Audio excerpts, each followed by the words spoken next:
गांव में एक दिन बड़ा झगड़ा हो गया। दो आदमी करीम और फकीर दोनों मुल्ला नसीरुद्दीन के पास भागे भागे आए।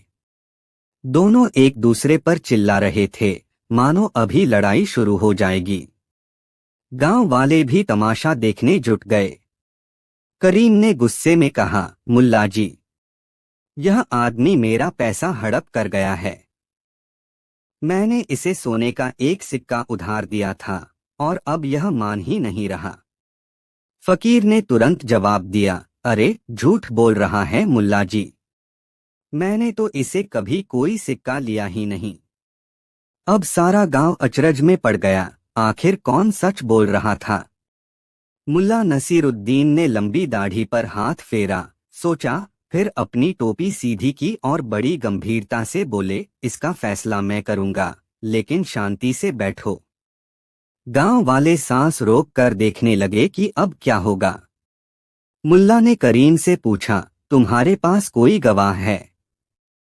करीम सिर झुकाकर बोला, नहीं मुल्ला जी, गवाह तो कोई नहीं, लेकिन मैंने इसे अपने बाग में सिक्का दिया था। पेड़ भी गवाह है। अब गांव वाले हंस पड़े, अरे पेड़ गवाही देगा क्या? मुल्ला मुस्कुराए और बोले, तो ठीक है, जाओ उस पेड़ को बुलाकर लाओ। गांव वाले और जोर से हंस पड़े। करीम परेशान हो गया, मुल्ला जी, भला पेड़ कैसे आएगा? मुल्ला बोले, अगर पेड़ देख रहा था तो उसे सच सच बताना चाहिए। जाओ और पूछ कर आओ। करीम बेचारा क्या करता, वह चला गया। इधर मुल्ला ने फकीर की तरफ देखा, जो अब घबराने लगा था। मुल्ला ने धीरे से मुस्कुराकर कहा, तो फकीर बताओ, करीम को वापस आने में कितना समय लगेगा? फकीर झट से बोल पड़ा, मुल्ला जी, ज्यादा नहीं, बस आधे घंटे में लौट आएगा। गांव वाले चौंक गए। करीम तो गया था दूर वाले बाग में, लेकिन फकीर को कैसे पता कि उसे आने में आधे घंटे लगेंगे। मुल्ला ने ठहाका लगाया और बोले, तो अब मान गए ना? फकीर को पता था कि सिक्का उसी बाग में दिया गया था, वरना इसे यह कैसे पता होता कि करीम को वापस आने में आधे घंटे लगेंगे। गांव वाले हंसते हंसते लोटपोट हो गए। फकीर शर्मिंदा होकर सिर झुका लिया और सिक्का वापस कर दिया। मुल्ला ने इंसाफ कर दिया था और पूरा गांव उनकी अक्लमंदी की तारीफ करने लगा। कहानी 2। एक दिन मुल्ला नसीरुद्दीन अपने चबूतरे पर बैठे हुक्का गुड़गुड़ा रहे थे कि अचानक उनके पास एक युवक आया। वह अधीरता से बोला, गुरुजी, मुझे आपके जैसा बुद्धिमान बना दो। मुल्ला ने उसकी ओर देखा, फिर धीरे से पूछा, क्या तुम सीखने के लिए तैयार हो? युवक ने सिर हिलाया, बिल्कुल, लेकिन मुझे जल्द ही सब कुछ आना चाहिए। मुल्ला मुस्कुराए। एक ऐसा शिष्य जो सीखने के पहले ही धैर्य खो रहा था, यह तो बड़ा मजेदार मामला था। उन्होंने युवक की परीक्षा लेने की सोची। पहला पाठ। मुल्ला ने उसे गांव के कुएं के पास ले जाकर कहा, इस कुएं में जो दिखेगा वही सच्चाई होगी, झांक कर देखो। युवक ने उत्सुकता से झांका और बोला, गुरुजी, इसमें सिर्फ मेरा ही प्रतिबिंब दिख रहा है। मुल्ला ने सिर हिलाया, तो यही सत्य है, तुम जो देखना चाहते हो वही सत्य बन जाता है। युवक ने माथा खुजलाया, पर गुरुजी, पानी तो कुछ और दिखा भी सकता है। मुल्ला मुस्कुराए, बिल्कुल, अब इस पत्थर को पानी में फेंको। जैसे ही युवक ने पत्थर फेंका, पानी में लहरें उठ गईं। प्रतिबिंब हिलने लगा। अब बताओ, क्या सत्य बदल गया? मुल्ला ने पूछा। युवक असमंजस में पड़ गया। तो क्या सत्य कभी स्थिर नहीं होता? मुल्ला ने ठहाका लगाया, बिल्कुल। अब चलो दूसरा पाठ देते हैं। दूसरा पाठ। मुल्ला उसे अपने घर के अंदर ले गए और बोले, इस कमरे में सिर्फ बुद्धिमान लोग ही घुस सकते हैं। तुम बुद्धिमान हो न? युवक ने गर्व से कहा, बिल्कुल। देखिए, मैं अंदर जा रहा हूं। जैसे ही उसने कदम बढ़ाया, मुल्ला ने दरवाजा बंद कर दिया और बाहर से ताला लगा दिया। युवक चिल्लाया, गुरुजी, यह क्या मजाक है? मुल्ला बाहर से बोले, अगर तुम सच में बुद्धिमान हो तो इस कमरे से बाहर निकल कर दिखाओ। युवक ने खिड़की देखी बंद, छत देखी ऊंची। कुछ समझ नहीं आया तो उसने चिल्लाना शुरू कर दिया, गुरुजी खोलिए। मुल्ला हंसते हुए बोले, बुद्धिमान वह होता है जो सीखने की लालसा रखे, लेकिन जो खुद को पहले से ही बुद्धिमान माने वह सबसे बड़ा मूर्ख होता है। युवक सोच में पड़ गया। तो क्या मैं मूर्ख हूं? मुल्ला बोले, यह उत्तर भी तुम्हें खुद ही खोजना होगा। लेकिन असली सवाल? युवक ने कुछ देर सोचने के बाद कहा, गुरुजी, मुझे अब समझ आ गया। मुल्ला ने पूछा, क्या समझ में आया? युवक मुस्कुराया और कहा, सत्य वह नहीं होता जो हम देखना चाहते हैं, बल्कि वह होता है जो हमें देखने से रोका जाता है। मुल्ला ने आंखें संकरी की और धीरे से बोले, अगर तुमने यह समझ लिया तो अब अगली परीक्षा के लिए तैयार हो जाओ। लेकिन इस बार परीक्षा मेरे नहीं, राजा के दरबार में होगी। राजा का दरबार? मगर वहां मेरा क्या काम? युवक ने घबराकर पूछा। मुल्ला हंसकर बोले, क्योंकि वहां तुम्हें यह सिद्ध करना होगा कि एक गलत मुकदमा भी बुद्धिमानी से जीता जा सकता है। क्या मुल्ला और उनका शिष्य राजा के दरबार में जीत पाएंगे? कौन सा मुकदमा है जो चतुराई से जीता जाएगा? जानने के लिए अगली कहानी सही जवाब या चालाकी में देखिए। प्रश्न उठता है, क्या न्याय हमेशा सच्चाई के आधार पर होता है या फिर उसे बुद्धिमानी से भी जीता जा सकता है? जब राजा के दरबार में एक ऐसा मुकदमा आया जिसे कोई नहीं जीत सकता था, तब मुल्ला नसीरुद्दीन ने अपने शिष्य को वह सिखाया जिसे कोई किताब नहीं सिखा सकती। शहर में हल्ला मच गया था। बाजार में चर्चा थी कि राजा के दरबार में एक ऐसा मुकदमा आया है जिसे सुलझाना लगभग नामुमकिन है।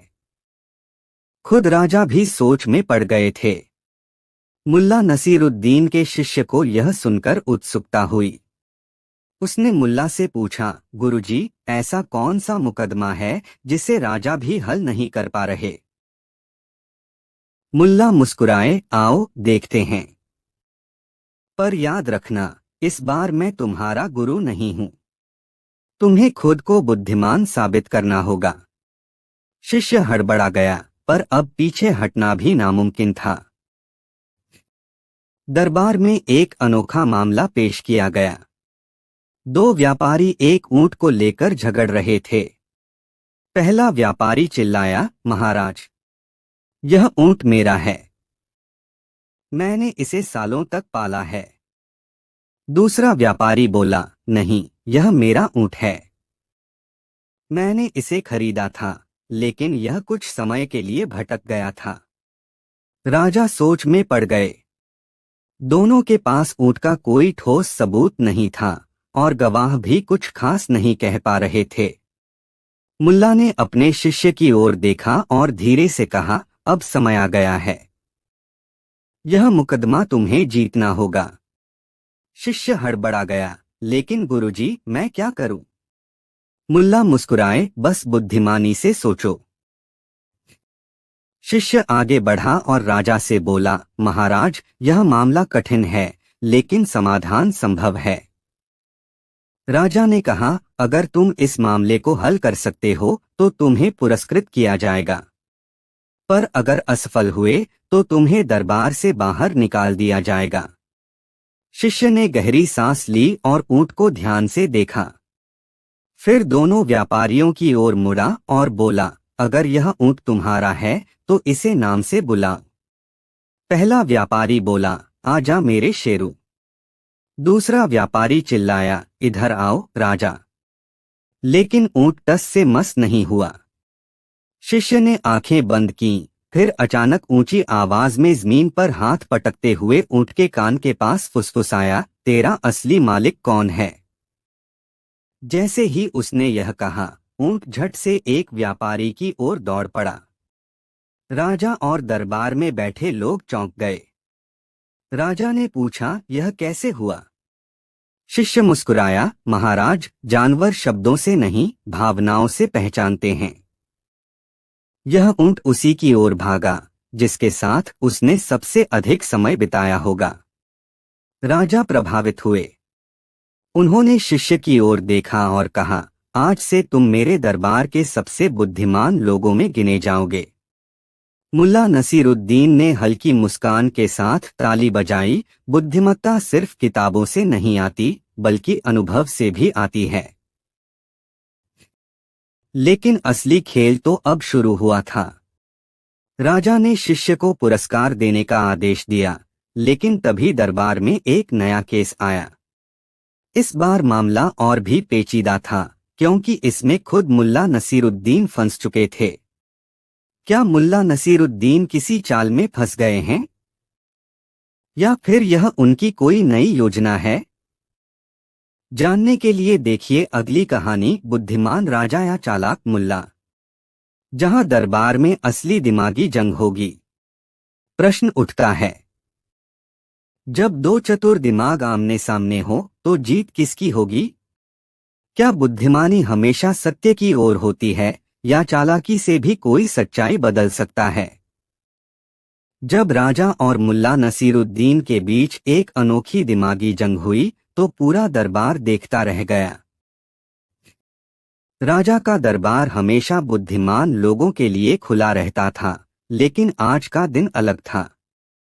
राजा के चेहरे पर एक रहस्यमयी मुस्कान थी। उन्होंने दरबार में घोषणा की, आज मैं अपने राज्य के सबसे बुद्धिमान व्यक्ति की परीक्षा लेने वाला हूँ। दरबार में सन्नाटा छा गया। सभी को पता था कि राजा का इशारा किसकी ओर है, मुल्ला नसीरुद्दीन। मुल्ला मुस्कुराए और बोले, महाराज, मैं हमेशा नई परीक्षाओं के लिए तैयार हूँ, लेकिन इस बार शर्त क्या होगी? राजा ने आंखें संकरी की और बोले, अगर तुम इस परीक्षा में हार गए तो तुम्हें सरेआम यह स्वीकार करना होगा कि मैं तुमसे अधिक बुद्धिमान हूँ। मुल्ला ने ठहाका लगाया, और अगर मैं जीत गया? राजा थोड़ा झेंप गए, लेकिन फिर बोले, तो मैं खुद मान लूंगा कि तुम मुझसे अधिक चतुर हो। दरबार में कानाफूसी शुरू हो गई। यह मुकाबला देखने लायक होने वाला था। राजा ने अपनी परीक्षा शुरू की। उन्होंने कहा, अगर तुम सच में बुद्धिमान हो तो मेरे 3 सवालों के जवाब दो। मुल्ला मुस्कुराए, पूछिए महाराज। पहला सवाल। राजा बोले, इस दुनिया में सबसे ज्यादा क्या चीज बिकती है? मुल्ला बिना समय गवाए बोले, महाराज, सबसे ज्यादा बिकती है बेवकूफी। क्योंकि समझदार आदमी सोचता है और मूर्ख तुरंत खरीद लेता है। दरबारियों ने ठहाका लगाया। राजा भी मुस्कुराए। दूसरा सवाल। राजा ने अगला सवाल पूछा, ऐसा कौन सा सच है जिसे कोई देख नहीं सकता? मुल्ला ने गहरी सांस ली और धीरे से बोले, महाराज, यह वही है जो हर इंसान अपनी आंखों के ठीक सामने रखता है, अपनी खुद की गलतियां। राजा ने हामी भरी। अब तीसरा सवाल सबसे कठिन था। तीसरा सवाल। राजा ने गंभीर स्वर में पूछा, अगर मैं कहूं कि मेरा घोड़ा आज रात हवा में उड़ सकता है तो तुम इसे कैसे गलत साबित करोगे? मुल्ला मुस्कुराए, महाराज, अगर आप कहते हैं कि आपका घोड़ा उड़ सकता है तो मैं क्यों गलत साबित करूं? मैं तो कल सुबह देखूंगा। अगर उड़ा तो देख लूंगा, नहीं उड़ा तो दुनिया खुद समझ जाएगी। दरबार फिर से हंसी से गूंज उठा। राजा ने दांत पीसे। मुल्ला अब तक तीनों सवालों में जीत चुके थे, लेकिन राजा इतनी जल्दी हार मानने वालों में से नहीं थे। राजा का आखिरी दांव। राजा ने अब अपनी सबसे कठिन चाल चली। उन्होंने कहा, अगर तुम सच में सबसे चतुर हो तो मेरे इस मुहर लगे डिब्बे में क्या है, बताओ। मुल्ला ने डिब्बे को ध्यान से देखा। बाहर से कुछ पता नहीं चल रहा था।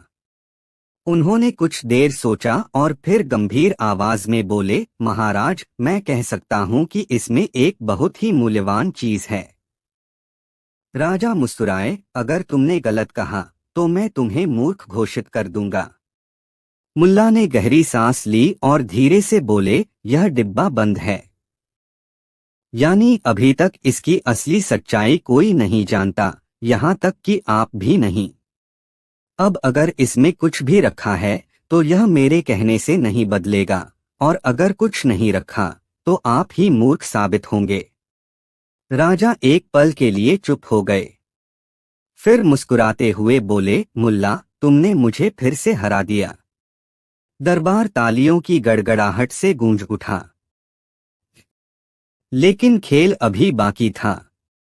राजा ने ठहाका लगाते हुए कहा, मुल्ला, तुमने मुझे बुद्धिमानी में मात दे दी। लेकिन अगर तुम इतने चतुर हो तो एक आखिरी चुनौती लो। मुल्ला ने आंखें संकरी की। कैसी चुनौती महाराज? राजा बोले, इस बार एक मामला ऐसा है जहां न्याय नहीं बल्कि चालाकी से ही सच्चाई सामने आएगी। अगर तुम इसे हल कर पाए तो मैं मान जाऊंगा कि तुम इस राज्य के सबसे तेज दिमाग वाले व्यक्ति हो। मुल्ला मुस्कुराए, क्या यह चुनौती मेरे लिए होगी या मेरे शिष्य के लिए? राजा ने आंखों में चमक के साथ कहा, इस बार परीक्षा तुम्हारी नहीं बल्कि तुम्हारे शिष्य की होगी। मुल्ला ने गर्दन मोड़ी और अपने शिष्य की ओर देखा, जो अब तक घबराकर उनकी बातें सुन रहा था। क्या मुल्ला का शिष्य इस नई चुनौती को पार कर पाएगा? यह परीक्षा क्या होगी और क्या यह चालाकी से जीती जा सकती है? जानने के लिए अगली कहानी सपनों की सजा में देखिए। प्रश्न उठता है, क्या सपने भी अपराध हो सकते हैं? अगर हाँ तो किसे सजा दी जानी चाहिए, सपना देखने वाले को या सपना आने देने वाले को? जब राजा ने मुल्ला नसीरुद्दीन के शिष्य को एक असंभव चुनौती दी तो दरबार में ऐसा न्याय हुआ जिसे देखकर सभी दंग रह गए। राजा मुस्कुराए और बोले, मुल्ला, इस बार तुम्हारे शिष्य को अपना हुनर साबित करना होगा। मुल्ला ने अपने शिष्य की ओर देखा, जो पहले से ही पसीना पसीना था। राजा ने दरबार के एक पहरेदार को इशारा किया। वह आगे बढ़ा और बोला, महाराज, मेरे पड़ोसी ने मुझसे चोरी की है। राजा ने पूछा, क्या सबूत है? पहरेदार ने गंभीर स्वर में कहा, महाराज, मैंने रात को सपना देखा कि उसने मेरे घर से सोने की मुद्राएं चुराई हैं। दरबार में खुसर फुसर होने लगी। राजा ने मुल्ला के शिष्य की ओर देखा और बोले, अब तुम्हें न्याय करना होगा। बताओ, क्या यह व्यक्ति दोषी है? शिष्य की परीक्षा। शिष्य के चेहरे पर घबराहट थी। उसने मुल्ला की ओर देखा, लेकिन मुल्ला शांत बैठे रहे। शिष्य ने गहरी सांस ली और सोचा, अगर मैं कहूं कि वह दोषी नहीं है तो पहरेदार नाराज होगा। अगर कहूं कि वह दोषी है तो फिर कोई भी किसी पर सपने के आधार पर आरोप लगा सकता है। कुछ क्षणों बाद शिष्य मुस्कुराया।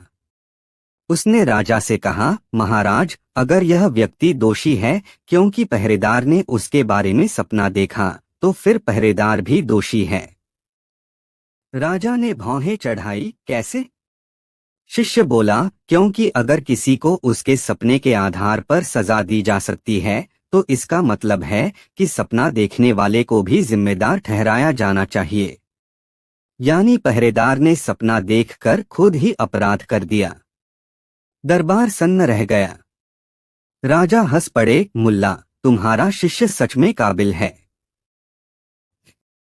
अंतिम जीत। राजा ने आदेश दिया, सपनों के आधार पर कोई दोषी नहीं हो सकता।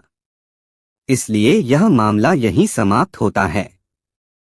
मुल्ला ने अपने शिष्य की पीठ थपथपाई और बोले, बुद्धिमत्ता यह नहीं कि तुम सब कुछ जानते हो बल्कि यह है कि तुम हालात को सही तरीके से समझ सको।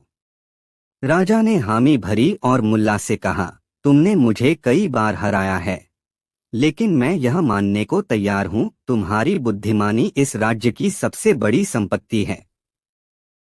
दरबार तालियों की गूंज से भर गया। पर आखिरी सवाल अब भी बाकी है। जब मुल्ला अपने शिष्य के साथ दरबार से बाहर निकले तो शिष्य ने पूछा, गुरुजी, क्या न्याय हमेशा चालाकी से जीता जा सकता है? मुल्ला मुस्कुराए और बोले, न्याय हमेशा सत्य पर टिका होता है, लेकिन सत्य को देखने के लिए कभी कभी आंखें नहीं बल्कि दिमाग खोलना पड़ता है। कहानी 3। एक दिन की बात है। मुल्ला नसीरुद्दीन अपने गधे को लेकर बाजार जा पहुंचे। गर्मी इतनी तेज थी कि सूरज जैसे आग बरसा रहा था। लेकिन मुल्ला का इरादा पक्का था, आज तो इस गधे को अच्छे दाम में बेचना ही है। बाजार में तरह तरह के सौदागर और खरीददार खड़े थे। कोई ऊंट खरीद रहा था, कोई मसाले तो कोई घोड़ा। लेकिन मुल्ला के गधे की चमक कुछ अलग ही थी, दुबला-पतला मगर चाल में शान। मुल्ला ने अपनी खास मुस्कान के साथ ऐलान किया, भाइयों और बहनों, यह कोई मामूली गधा नहीं है। यह तो वह गधा है जिसने मुझ जैसे अक्लमंद को भी कई बार धोखा दिया है। सोचिए, जब यह मुझे मात दे सकता है तो दूसरों को कितना काम का होगा। लोग हंस पड़े। मगर तभी एक अमीर सौदागर आगे आया और बोला, गधा तो बढ़िया लग रहा है, मगर क्या यह सस्ते में मिलेगा? मुल्ला ने दाढ़ी पर हाथ फेरा और बोले, सस्ते में? अरे जनाब, इसका तो नाम ही है मालिक से भी ज्यादा अक्लमंद। इसका दिमाग आपके नौकरों से ज्यादा तेज चलता है। लेकिन एक बात है, अगर आप इसे खरीदते हैं तो इसकी परछाई मेरी रहेगी। सौदागर भौंचक्का रह गया। परछाई? यह क्या मजाक है? मुल्ला गंभीरता से बोले, मजाक नहीं जनाब। गधा आपका मगर परछाई मेरी। बाजार में हलचल मच गई। कुछ लोग हंसने लगे, कुछ सोच में पड़ गए। आखिरकार सौदागर को लगा कि यह कोई बड़ी बात नहीं, चलो ठीक है। गधा मेरा, परछाई तुम्हारी। सौदा हो गया। मुल्ला ने पैसे लिए और सौदागर गधे को लेकर चल दिया। लेकिन जैसे ही वो गधे को लेकर अपनी हवेली पहुंचा, मुल्ला दरवाजे पर जा धमके, ठहरो, तुमने मेरी परछाई पर कदम रखा। यह तो मेरा हक है। सौदागर चौंक गया। अरे, अब क्या नया झंझट है? मुल्ला बोले, परछाई मेरी है और तुम्हारा गधा मेरी परछाई में खड़ा है। अगर गधा तुम्हारा है तो इसका किराया मुझे देना होगा। अब तो सौदागर माथा पकड़कर बैठ गया। तो अब मैं अपनी ही हवेली में गधे को नहीं बांध सकता। मुल्ला मुस्कुराए, बिल्कुल बांध सकते हो, मगर जब तक मेरी परछाई गधे पर पड़ती रहेगी तुम्हें किराया देना होगा। बात फैल गई। लोग हंसने लगे। सौदागर परेशान हो गया, मगर बाजार में सभी को अब परछाई की कीमत समझ में आने लगी। एक व्यापारी ने तो यहाँ तक कह दिया, अगर परछाई इतनी कीमती है तो क्या इसका भी सौदा हो सकता है? अब मुल्ला की आंखें चमक उठीं। पर क्या मुल्ला परछाई को बेच पाएंगे?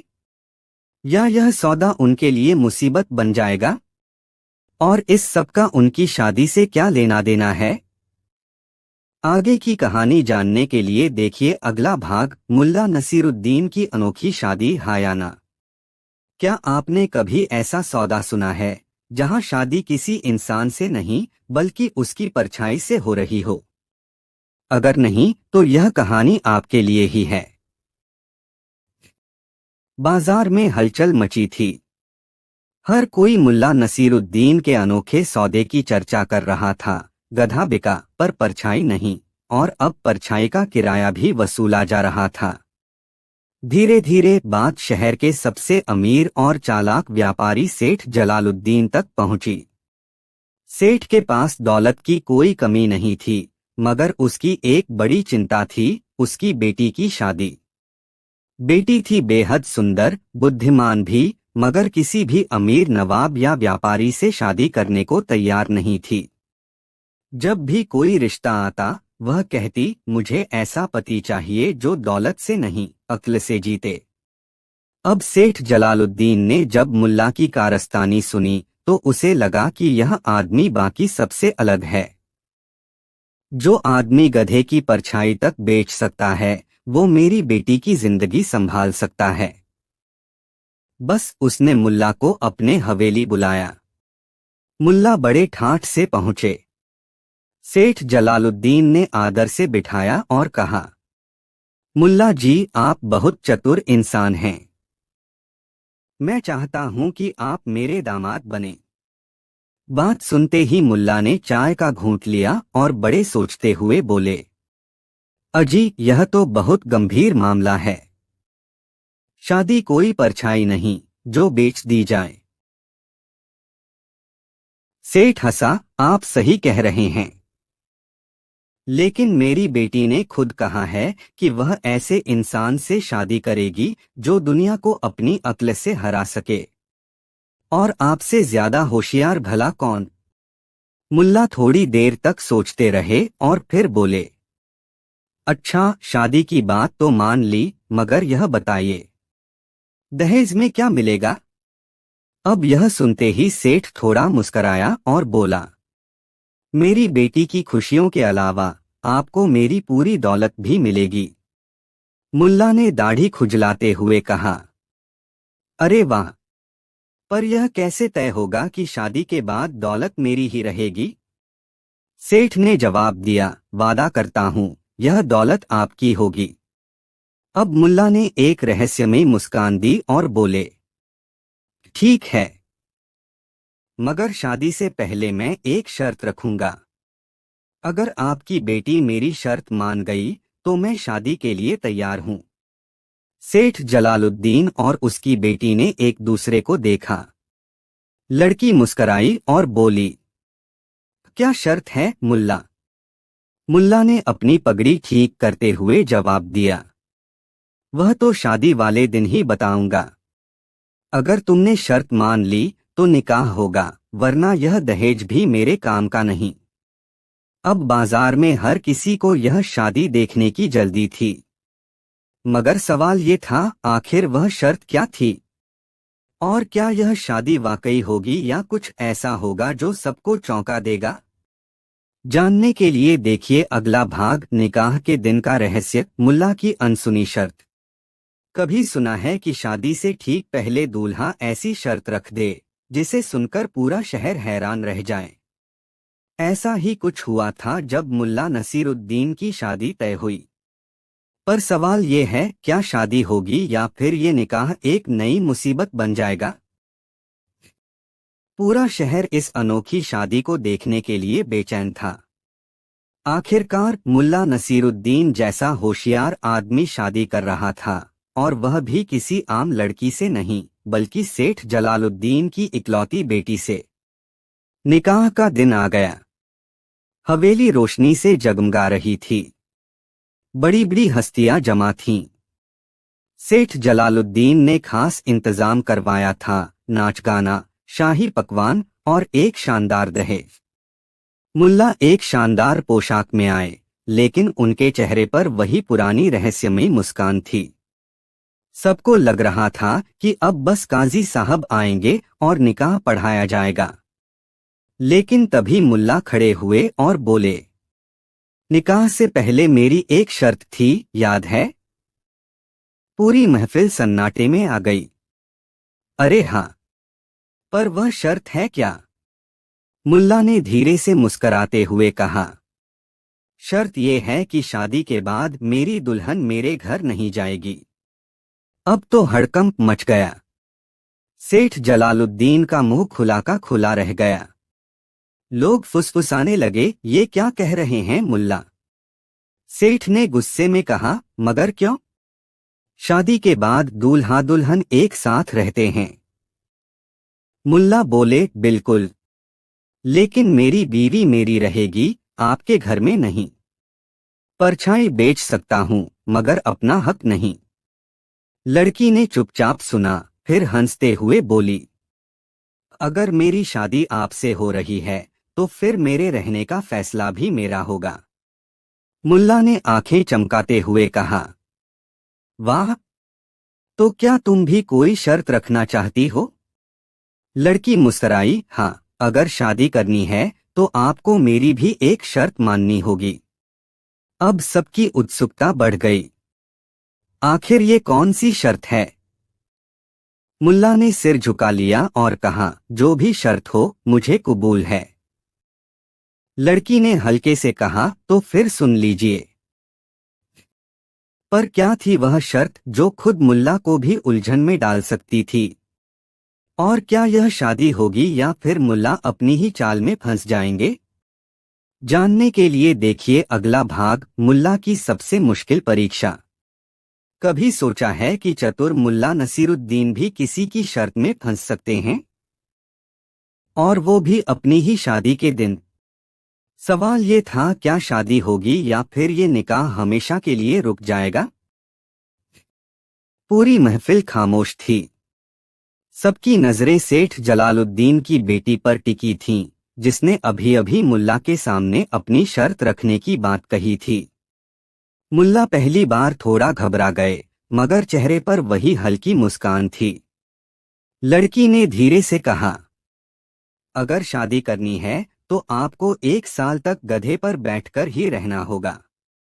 सोना, खाना, घूमना, सब कुछ गधे पर। अब यह सुनते ही महफिल ठहाकों से गूंज उठी। अरे, यह कैसी शर्त है? मुल्ला भी पहली बार चुप हो गए। उन्होंने दाढ़ी खुजलाई, फिर गधे की तरफ देखा। बेचारा गधा भी ऐसा देख रहा था मानो कह रहा हो, अबे, इसमें मेरा क्या कसूर? सेठ जलालुद्दीन जोर से हंसे, अब बोलो मुल्ला, मानते हो यह शर्त? मुल्ला सोच में पड़ गए। फिर उन्होंने चारों तरफ देखा, महफिल में बैठे लोगों की आंखों में मजाक झलक रहा था। तभी मुल्ला ने एक लंबी सांस ली और बोले, अगर यह शर्त मेरी होने वाली बीवी की है तो मैं इसे कबूल करता हूं। अब सब लोग चौंक गए। अरे, मुल्ला यह शर्त मान भी गए? मुल्ला ने मुस्कराते हुए कहा, हाँ, लेकिन मेरी भी एक आखिरी शर्त है। सेठ ने माथा पकड़ा, अब क्या नया मोड़ आ गया? मुल्ला ने धीरे से कहा, अगर मैं 1 साल तक गधे पर ही रहूंगा तो मेरी बीवी भी पूरे 1 साल तक मेरी परछाई से बाहर नहीं जाएगी। लड़की मुस्कराई, यानी? मुल्ला ने मजाकिया अंदाज में कहा, मतलब जब तक मैं गधे पर बैठा रहूंगा तुम्हें मेरी परछाई में ही रहना होगा।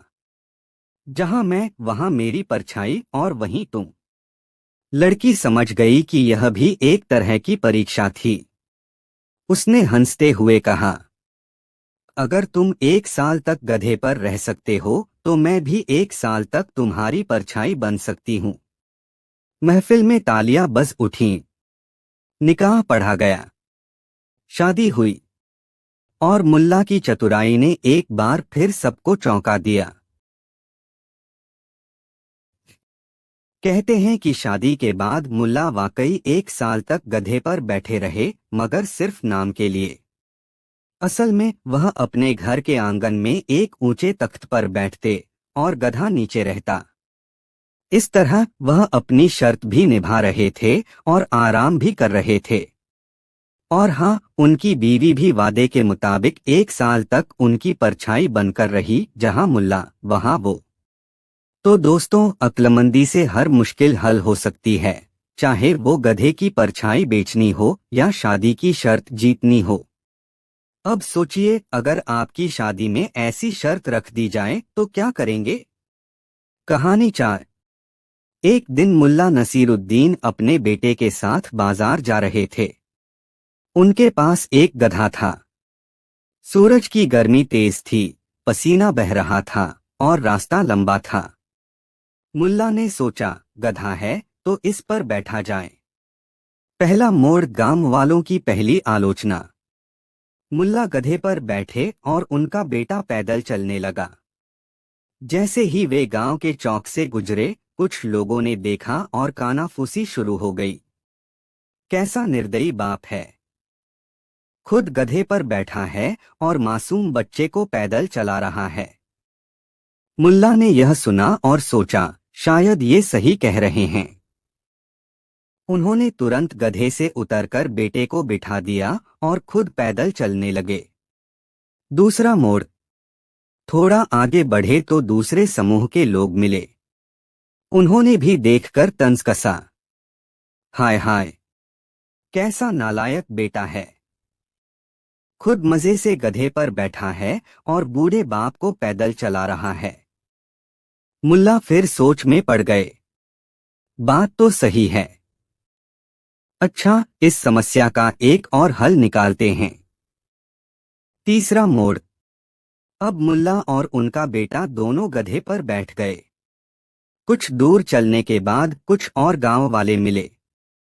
उन्होंने दयनीय भाव से सिर हिलाते हुए कहा, बेचारा गधा, दो दो मोटे आदमी इसकी पीठ पर बैठकर इसे मार ही डालेंगे।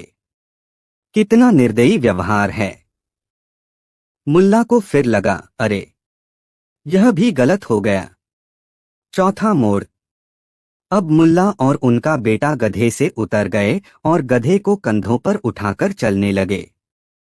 हाँ, गधा अब इंसानों से सवारी करवा रहा था। बाजार में घुसते ही यह दृश्य देखकर लोग हंस हंसकर लोटपोट हो गए।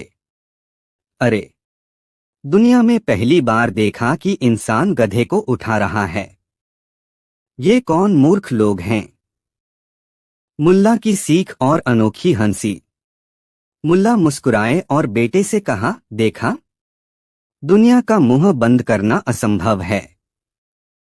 लोग हर हाल में कुछ न कुछ कहेंगे, इसलिए हमें वही करना चाहिए जो हमें सही लगे। लोगों को यह सुनकर हंसी भी आई और सीख भी मिली। लेकिन तभी अचानक बाजार में हलचल मच गई। एक अमीर सेठ का झगड़ा हो रहा था। भीड़ इकट्ठा हो गई। सेठ जोर जोर से चिल्ला रहा था, मुझे इंसाफ चाहिए, मुझे न्याय चाहिए। मुल्ला ने उसकी तरफ देखा और मुस्कुराते हुए कहा, चलो आज देखते हैं कि सच में न्याय क्या होता है। लेकिन क्या मुल्ला नसीरुद्दीन इस झगड़े को सुलझा पाएंगे? क्या उनका फैसला सबको चौंका देगा? जानने के लिए देखिए अगली कहानी, मुल्ला नसीरुद्दीन का न्याय। अगर दो लोग आपस में झगड़ रहे हों तो सही और गलत का फैसला कौन करेगा? क्या हमेशा सच वही होता है जो दिखाई देता है? बाजार के बीचों बीच कोहराम मचा था। एक अमीर सेठ लाल चेहरे से गुस्से में कांप रहा था, जबकि सामने एक गरीब आदमी डरा समा खड़ा था। सेठ चीखा, यह धोखेबाज है, इसने मुझसे कर्ज लिया और अब इनकार कर रहा है। गरीब कांपते हुए बोला, नहीं हुजूर, मैंने कोई कर्ज नहीं लिया। झूठी बातें मत कहिए। लोगों की भीड़ जमा हो गई थी। हर कोई देखना चाहता था कि इस झगड़े का क्या होगा। तभी किसी ने कहा, मुल्ला नसीरुद्दीन को बुलाओ, वो सबसे न्यायप्रिय हैं। मुल्ला, जो अब तक मुस्कुराकर यह सब देख रहे थे, धीरे धीरे आगे बढ़े। उन्होंने अपनी दाढ़ी पर हाथ फेरा और कहा, तो मामला यह है कि सेठ साहब का दावा है कि इस आदमी ने उनसे पैसे उधार लिए, लेकिन यह इनकार कर रहा है। दोनों ने हामी भरी। मुल्ला ने भीड़ की ओर देखा और एक रहस्यमय अंदाज में मुस्कुराए। पहला मोड़, मुल्ला का अजीबोगरीब सवाल। मुल्ला ने गरीब आदमी से पूछा, जब तुमने सेठ से कर्ज लिया तब वह किस रंग के कपड़े पहने हुए थे? गरीब सकपका गया, मुझे याद नहीं हुजूर। सेठ को मानो जीत का एहसास हुआ। वह गर्व से बोला, देखा, इसे याद भी नहीं कि उसने मुझसे पैसे लिए थे। भीड़ ने भी गरीब को संदेह भरी नजरों से देखा। दूसरा मोड़, मुल्ला का खेल। मुल्ला ने सेठ से पूछा, और सेठ जी, जब आपने इसे पैसे दिए थे तब यह क्या पहनकर आया था? सेठ ने बिना सोचे समझे उत्तर दिया, सफेद कुर्ता और नीली पगड़ी। मुल्ला मुस्कुराए और बोले, अच्छा, और वह कब आया था? सेठ बोला, लगभग 2 महीने पहले। मुल्ला ने गरीब की ओर देखा और धीरे से पूछा, क्या तुम सच में इस दिन सेठ से मिलने गए थे? गरीब ने सिर हिलाया, हुजूर, मैं उस दिन बीमार था और अपने घर से बाहर भी नहीं निकला था। मुल्ला का फैसला और भीड़ की चौंकाने वाली प्रतिक्रिया। मुल्ला ने भीड़ की ओर मुड़कर ऐलान किया, यह झगड़ा अब खत्म हुआ। सेठ साहब झूठ बोल रहे हैं। लोग चौंक गए। पर कैसे? मुल्ला, यह तो सेठ है। इतना अमीर आदमी झूठ क्यों बोलेगा? मुल्ला ने मुस्कुराकर कहा, देखो, जब किसी को सच में कोई चीज याद होती है तो इंसान छोटी छोटी बातें भूल सकता है, लेकिन बड़ा दृश्य हमेशा याद रहता है। गरीब को सेठ के कपड़े याद नहीं थे, क्योंकि उसने उसे पैसे लिए ही नहीं। लेकिन सेठ को 2 महीने पहले का एक एक रंग याद था, क्योंकि उसने ये बातें झूठी बनाई हैं। सेठ का चेहरा सफेद पड़ गया। वह कुछ बोल न सका। भीड़ ने तालियां बजाईं। गरीब आदमी ने राहत की सांस ली और मुल्ला को धन्यवाद दिया। लेकिन तभी अचानक कुछ अजीब हुआ। भीड़ में से एक अजनबी आगे बढ़ा और बोला, वाह मुल्ला, न्याय तो बहुत अच्छा करते हो। लेकिन देखना, एक दिन तुम्हें खुद के लिए न्याय मांगना पड़ेगा। मुल्ला ने उसकी आंखों में झांका और हल्की मुस्कान दी। अच्छा, और वह दिन कब आएगा? अजनबी ने रहस्यमय आवाज में कहा, बहुत जल्द, जब तुम पर सबसे बड़ा इल्जाम लगेगा। लेकिन क्या सच में ऐसा होगा? क्या मुल्ला नसीरुद्दीन को भी कभी खुद के लिए न्याय मांगना पड़ेगा? जानने के लिए देखिए अगली कहानी, जब मुल्ला खुद कटघरे में खड़े हुए। क्या इंसान हमेशा दूसरों के लिए न्याय कर सकता है, लेकिन जब खुद पर इल्जाम लगे तो क्या तब भी वह उतना ही बुद्धिमान रहेगा? क्या सचमुच मुल्ला नसीरुद्दीन दोषी थे, या यह किसी चालाकी का खेल था? पिछली कहानी में बाजार में न्याय करके लौटते समय मुल्ला नसीरुद्दीन को एक अजनबी ने रहस्यमयी चेतावनी दी थी, एक दिन तुम खुद पर लगे इल्जाम से बच नहीं पाओगे। मुल्ला ने उस समय यह बात हंसी में टाल दी, लेकिन उन्हें क्या पता था कि यह दिन इतनी जल्दी आने वाला है। पहला मोड़, चोरी का इल्जाम। रात का समय था। चांदनी अपनी चुप्पी बिखेर रही थी। पूरा गांव गहरी नींद में था, लेकिन सेठ चिल्ला रहा था, मेरी तिजोरी लूट ली गई, मेरी सारी सोने की मोहरें चोरी हो गईं। गांव वाले दौड़कर सेठ के घर पहुंचे। सेठ अपनी टूटी हुई तिजोरी की ओर इशारा करते हुए रोने लगा। यह किसी चालाक आदमी का काम है। कोई ऐसा इंसान जो दिमाग से तेज हो और जिसकी चालें हम सबको समझ न आए। और फिर अचानक सेठ ने उंगली उठाई। मुझे पता है, यह मुल्ला नसीरुद्दीन का ही काम है। भीड़ में सन्नाटा छा गया।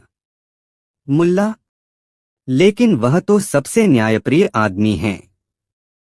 न्यायप्रिय? सेठ चिल्लाया, या सबसे चालाक?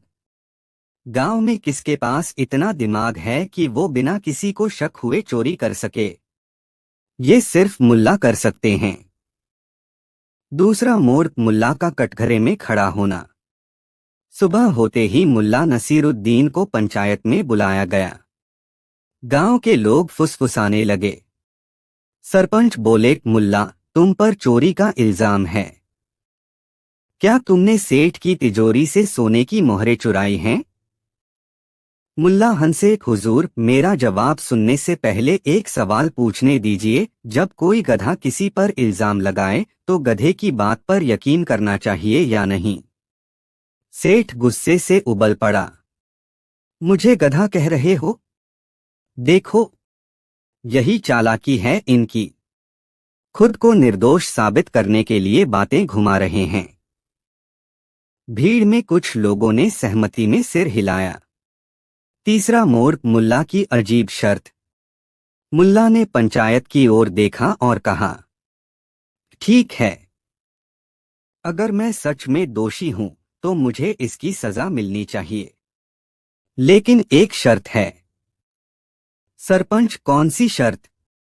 मुल्ला, गांव के हर आदमी को अलग अलग कमरे में ले जाया जाए और वहां एक सवाल पूछा जाए, तुमने चोरी की? अगर सभी का जवाब नहीं है तो असली चोर वही होगा जिसका जवाब हाँ निकलेगा। भीड़ में कानाफूसी होने लगी। सरपंच, यह तो सही लगता है। गांव के लोगों को अलग अलग कमरों में ले जाया गया। सबका जवाब नहीं आया।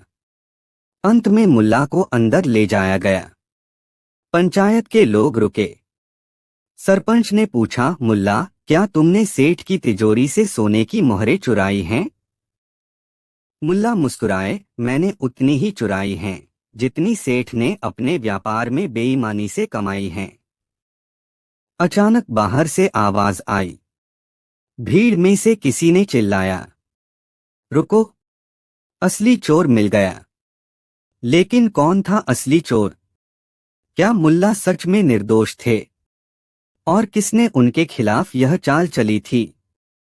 जानने के लिए देखिए अगली कहानी, मुल्ला नसीरुद्दीन और असली चोर का पर्दाफाश। क्या हमेशा वही इंसान दोषी होता है जिस पर आरोप लगता है, या फिर असली अपराधी कहीं और छिपा होता है? पिछली कहानी में गांव में चोरी हुई थी और मुल्ला पर आरोप लगा था। पंचायत में पूछताछ के दौरान जब सबने नहीं कहा, तभी बाहर से एक आवाज आई, रुको, असली चोर मिल गया।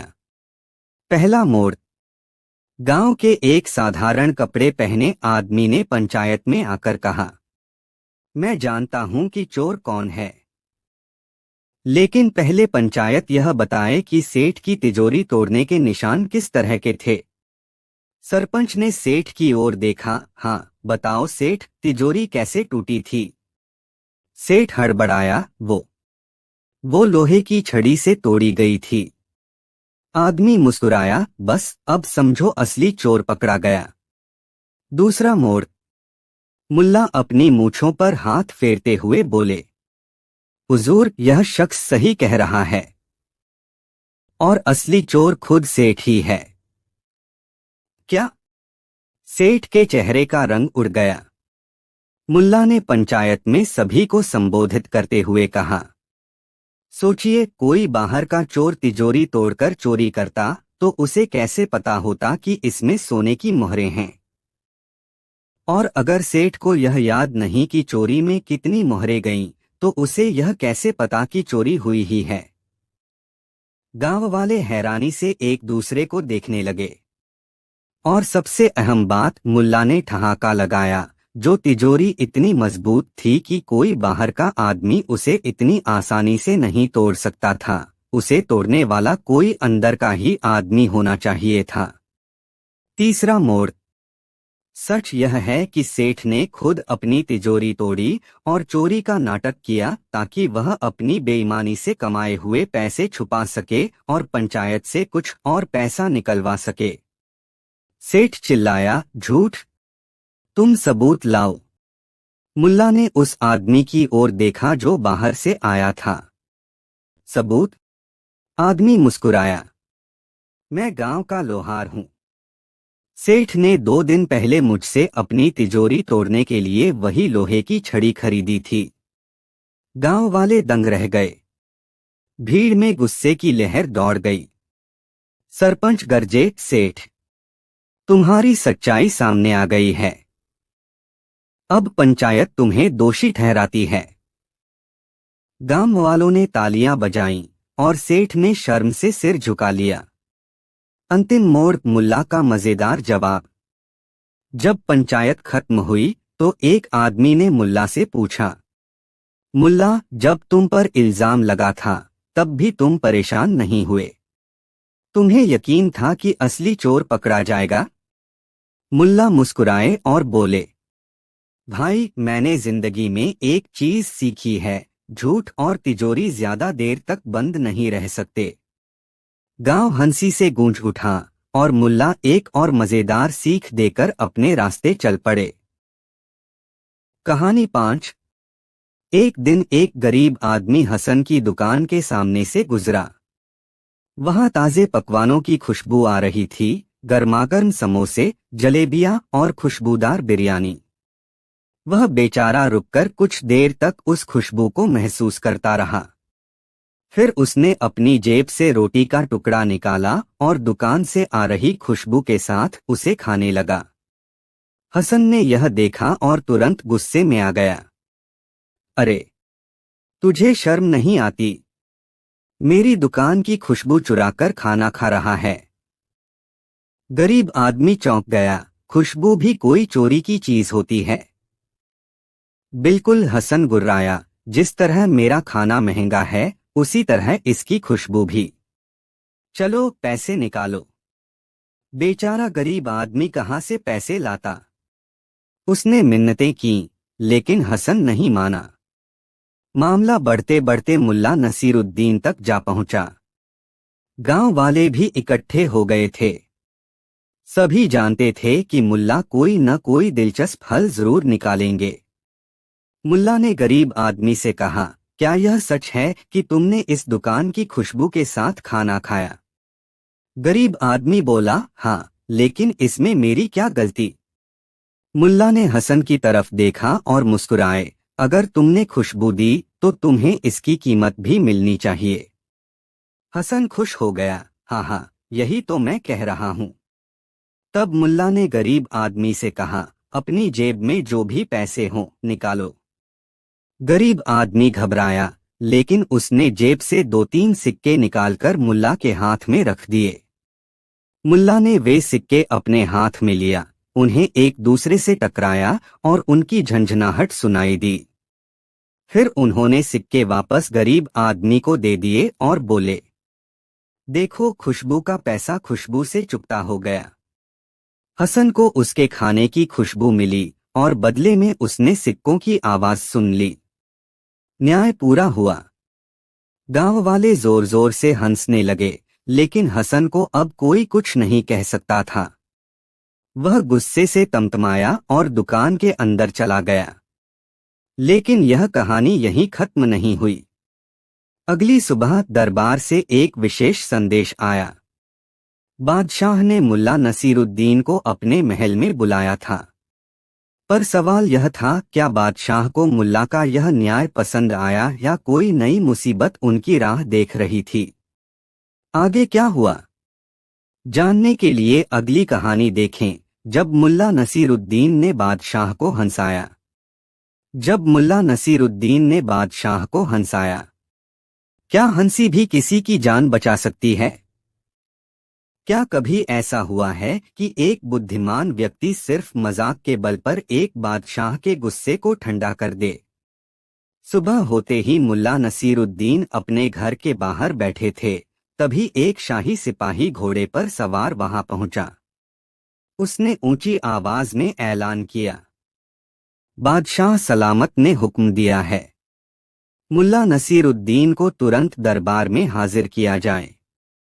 गांव वाले फुसफुसाने लगे, कहीं खुशबू वाले न्याय के कारण बादशाह नाराज तो नहीं हो गए? हो सकता है कि मुल्ला को कोई ऊंचा पद देने वाले हों। लेकिन मुल्ला मुस्कुराए और बोले, अगर सच्चाई ही मेरी गलती है तो मैं खुशी खुशी उसकी सजा भुगतने को तैयार हूं। जब मुल्ला दरबार पहुंचे तो उन्होंने देखा कि बादशाह बेहद गुस्से में थे। उनकी मूछें तनी हुई थीं, हाथ में चमकती हुई तलवार थी और पूरा दरबार सन्नाटे में डूबा था। किसी की हिम्मत नहीं थी कि उनकी आंखों में आंखें डालकर देखे।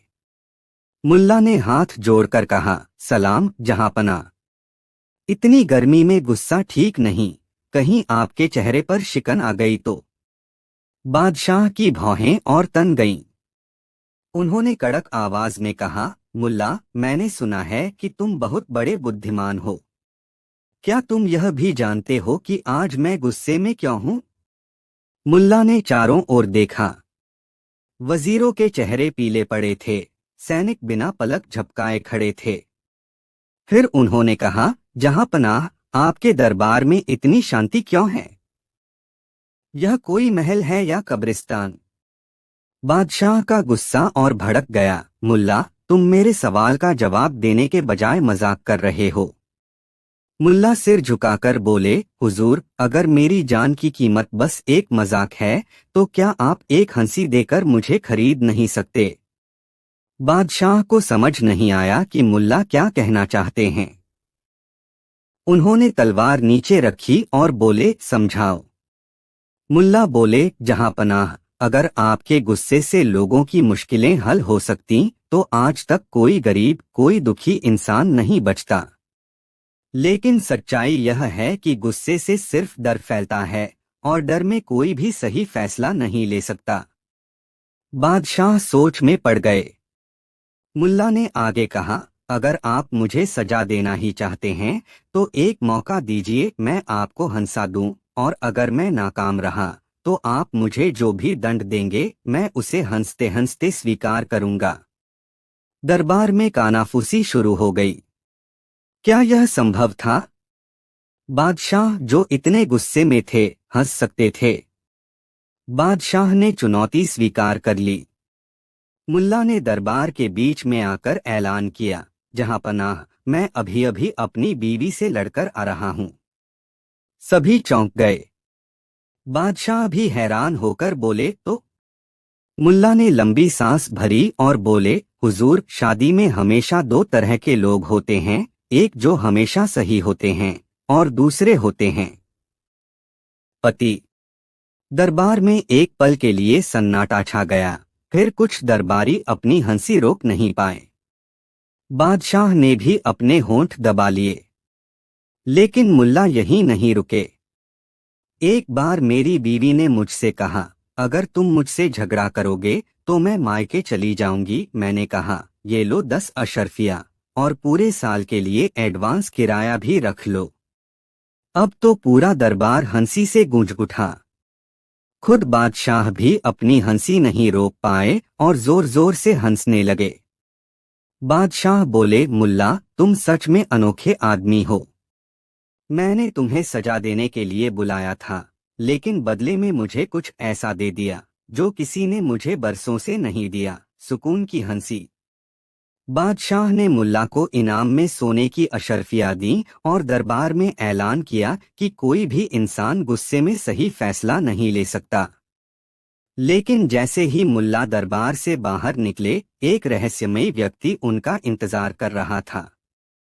वह नकाब पहने हुए था और उसके हाथ में एक सील बंद चिट्ठी थी। उसने धीमे स्वर में कहा, मुल्ला, यह खत तुम्हारे लिए है। और यह किसी आम आदमी ने नहीं, खुद काजी साहब ने भेजा है। क्या इस खत में कोई नई मुसीबत थी? क्या मुल्ला किसी बड़ी साजिश का शिकार होने वाले थे? जाने के लिए देखिए अगली कहानी। दरबार से लौटने के बाद मुल्ला नसीरुद्दीन जैसे ही अपने घर पहुंचे, उन्होंने वह सील बंद खत खोला। मुल्ला, तुरंत काजी साहब के पास हाजिर हो। एक बहुत बड़ा मामला है जिसमें तुम्हारी चतुराई की जरूरत है। लेकिन सावधान रहना, यह सिर्फ एक मामूली केस नहीं, इसमें सोने की ईंट दांव पर लगी है। सोने की ईंट? मुल्ला के कान खड़े हो गए। किसी को सोना मिले और फिर भी मामला उलझा हुआ हो, ऐसा कैसे? मुल्ला जब काजी के पास पहुंचे तो वहां पहले से ही दो लोग झगड़ रहे थे। एक अमीर व्यापारी जिसकी पोशाक मखमल की थी और गहनों से लदी हुई थी। दूसरा आदमी एक गरीब मजदूर, फटेहाल कपड़ों में, आंखों में मासूमियत। काजी ने गहरी सांस ली और बोले, मुल्ला, ये मामला बहुत अजीब है। व्यापारी का दावा है कि यह सोने की ईंट उसकी है, लेकिन मजदूर कहता है कि उसने इसे खुद जमीन में दबा हुआ पाया था। अब फैसला तुम्हें करना है। मुल्ला ने सोने की ईंट को देखा। यह चमचमाती हुई थी, भारी थी और उस पर एक अजीब सी मुहर थी। उन्होंने दोनों पक्षों की बात सुनी और फिर मजदूर से पूछा, तुम्हें यह ईंट कहाँ मिली? मजदूर बोला, हुजूर, मैं खेत में हल चला रहा था कि अचानक हल किसी सख्त चीज से टकराया। जब मैंने मिट्टी हटाई तो यह सोने की ईंट निकली। मुल्ला ने व्यापारी की तरफ देखा, और तुम कैसे कह सकते हो कि यह ईंट तुम्हारी है? व्यापारी अकड़कर बोला, मैंने 2 साल पहले यह सोने की ईंट खो दी थी। यह मेरी निशानी वाली है।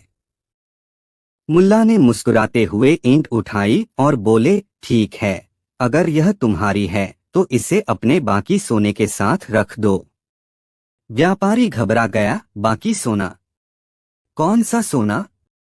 मुल्ला बोले, अगर तुम्हारे पास पहले से सोने की कई ईंटें थीं तो यही सही में तुम्हारी हो सकती है, लेकिन अगर तुम्हारे पास बाकी कोई सोना नहीं तो यह ईंट तुम्हारी नहीं हो सकती। व्यापारी बगले झांकने लगा। मुल्ला ने मजदूर से कहा, अगर तुमने यह ईंट जमीन से निकाली है तो यह तुम्हारी होनी चाहिए, लेकिन जरा सोचो, जब तुम्हारे पास कुछ नहीं था तब तुम आराम से सोते थे। अब तुम्हारे पास एक सोने की ईंट है और तुम्हारी मुश्किलें बढ़ गई हैं। मजदूर सोच में पड़ गया। मुल्ला ने मुस्कुराकर कहा, मेरी सलाह मानो, इस ईंट को बेचकर उससे कुछ ऐसा बनाओ जो हमेशा तुम्हारे काम आए। मजदूर ने ईंट बेचकर उससे अपने लिए एक बैल और खेत खरीद लिया। अब वह पहले से ज्यादा खुशहाल था, लेकिन व्यापारी हार मानने को तैयार नहीं था। उसने गुस्से में कहा, मुल्ला, तुम हमेशा गरीबों का साथ देते हो, लेकिन मैं यह बात बादशाह तक पहुंचाऊंगा। मुल्ला हंसे और बोले, सच बादशाह तक जरूर जाना चाहिए, लेकिन सच वो नहीं जो तुम सोच रहे हो। जैसे ही मुल्ला बाहर निकले, एक सैनिक आया और बोला, बादशाह ने तुम्हें तुरंत बुलाया है, लेकिन इस बार तुम्हारी चालाकी नहीं चलेगी। आखिर क्या हुआ था? क्या मुल्ला की सजा तय थी, या फिर उन्होंने बादशाह को फिर से हंसाया?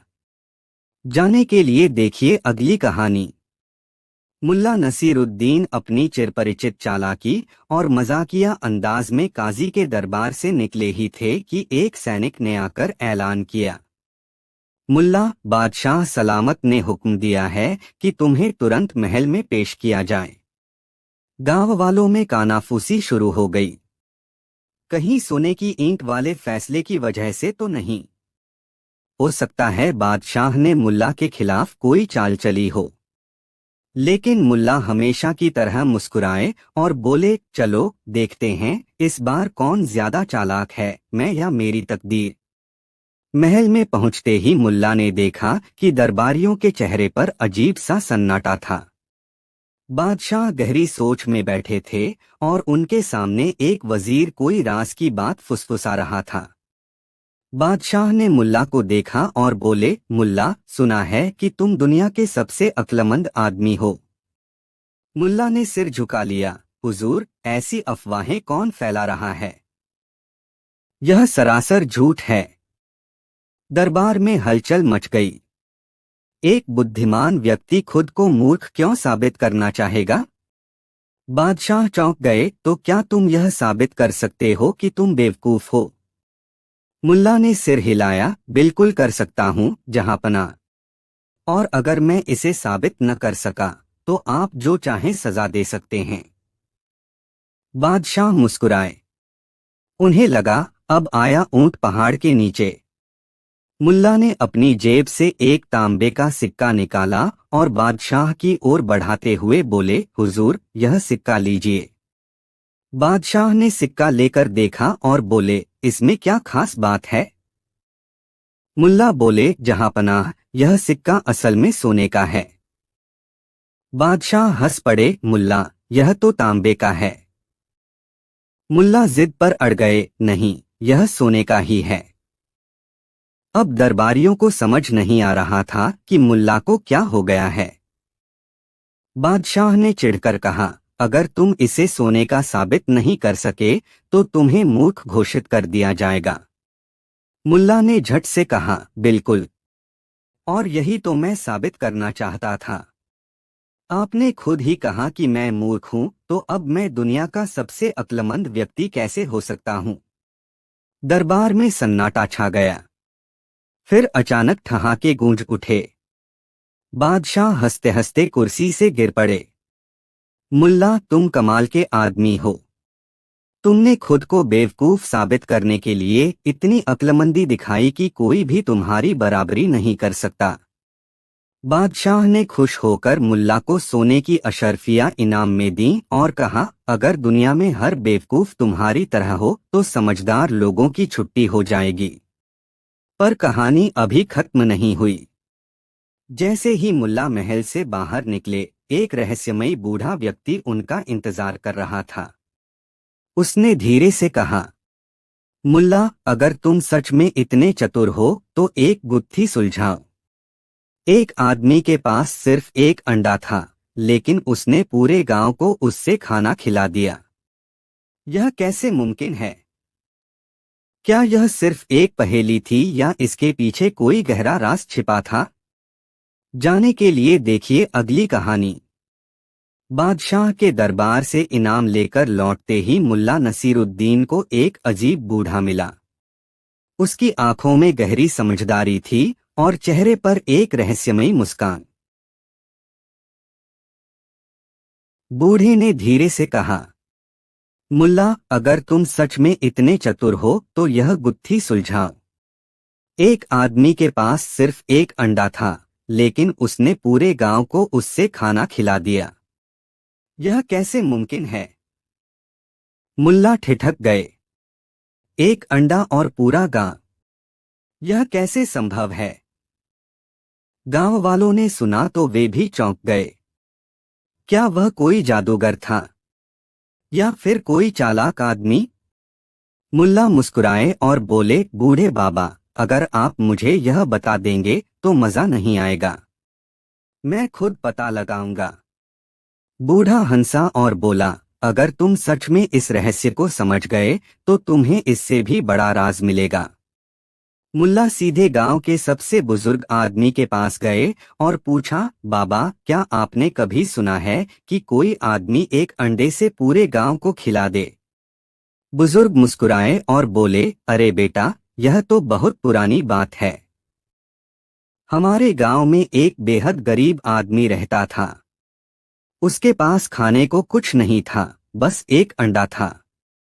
लेकिन उसने ऐसी चाल चली कि पूरा गांव उससे खुश हो गया। कैसी चाल? मुल्ला ने उत्सुकता से पूछा। जाओ खुद पता लगाओ, बुजुर्ग ने हंसते हुए कहा। अब तो मुल्ला के दिमाग में हलचल मच गई। उन्होंने गांव के कई और लोगों से पूछा, लेकिन कोई भी पूरी कहानी बताने को तैयार नहीं था। मुल्ला की अनोखी चाल। मुल्ला समझ गए कि उन्हें खुद इस रहस्य को समझना होगा। उन्होंने एक अंडा लिया और गांव के चौपाल में खड़े होकर ऐलान किया, आज मैं एक अंडे से पूरे गांव को खाना खिलाऊंगा। गांव वाले पहले तो हंसे, लेकिन फिर जिज्ञासा में घिर गए। मुल्ला ने एक बड़ा हंडा लिया, उसमें पानी डाला और उसे आग पर रख दिया। फिर उन्होंने वह अंडा उसमें डाला और धीरे धीरे हिलाते हुए बोले, यह कोई साधारण अंडा नहीं है। यह गांव का सबसे अनमोल अंडा है। लेकिन इसे पकाने के लिए हमें कुछ और चीजों की जरूरत होगी। गांव वालों ने पूछा, क्या चाहिए? मुल्ला बोले, थोड़ी थोड़ी सब्जी, थोड़ा नमक, थोड़ा मसाला, और अगर किसी के पास रोटी या चावल हो तो वह भी डाल सकते हैं। गांव वाले पहले तो हिचकिचाए, लेकिन फिर हर किसी ने अपने घर से थोड़ा थोड़ा सामान लाकर हंडे में डाल दिया। कुछ ही देर में वहां एक शानदार खिचड़ी बन गई। मुल्ला ने हंसी हंसी में कहा, देखा, एक अंडे से पूरा गांव खा रहा है। गांव वाले ठहाका मारकर हंस पड़े।